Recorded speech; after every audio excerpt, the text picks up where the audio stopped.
শুকরিয়া আদায় করছি যে আমাদের দীর্ঘদিনের সংগ্রাম এবং সেই সংগ্রামের প্রত্যাশা ছিল একটা গণতান্ত্রিক বাংলাদেশ, জনগণের ভোটের অধিকার প্রতিষ্ঠা করা, নাগরিকদের অধিকার এবং মর্যাদা।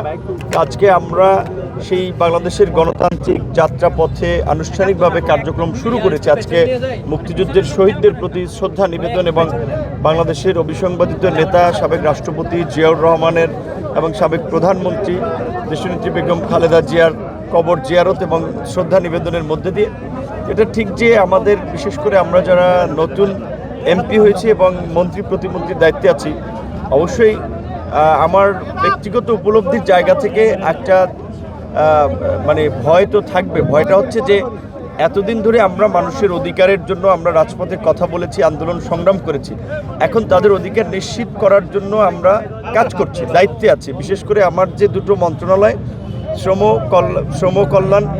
কর্মসংস্থান এবং প্রবাসী কল্যাণ ও বৈদেশিক কর্মসংস্থান বিষয়ক মন্ত্রণালয়, দুটো মন্ত্রণালয় কিন্তু বলা চলে খুব জটিল এবং অনেক কাজ করার জায়গা আছে। গোটা বিশেষ করে প্রবাসীদের কর্মসংস্থান, তাদের সুযোগ সুবিধা দেখার বিষয়টি এবং শ্রমিকদের স্বার্থ সংশ্লিষ্ট বিষয়সহ শ্রম খাতকে বিকশিত করা। বিশেষ করে আপনারা জানেন যে ঈদের সময় কিন্তু আমাদের দেশে বেতন নিয়ে শ্রমিকদের একটা অসন্তোষ মোটামুটি অনেক ক্ষেত্রে থাকে। তো আমাদের কিন্তু এটাও একটা মাথায় আছে শুরুর দিকে যে এই সাধারণ মানুষের অধিকারের কথা বলতে গিয়েই কিন্তু আমরা জনপ্রিয় হয়েছি এবং এই সংসদ নির্বাচনে আমাদেরকে ভোট দিয়েছে। কাজেই এখন তাদের অধিকার আমরা কতটুকু নিশ্চিত করতে পারবো সেটাই একটা দায়বদ্ধতার জায়গা এবং সেটি নিয়ে ভয় যে মানুষের প্রত্যাশা অনুযায়ী কাজ করতে পারি কিনা। তবে এতদিন ধরে যেহেতু করতে পেরেছি, নানান প্রতিবন্ধকতার মধ্যে দিয়েও আশা করি ভবিষ্যতে সেটা অব্যাহত রাখতে পারবে এবং শুরুর দিকে আমরা যেটা বলবো, আমাদেরকে একটু সেটেল হওয়ার জন্য, সব কিছু একটু বুঝে ওঠার জন্য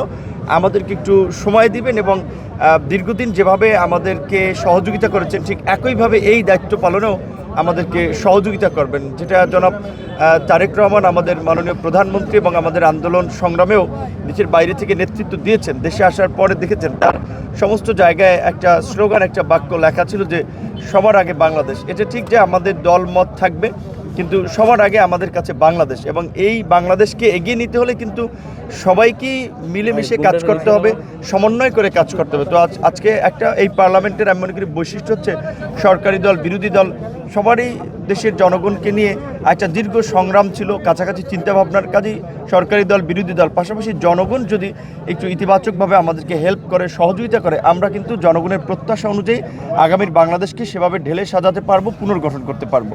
শ্রমিকের ন্যূনতম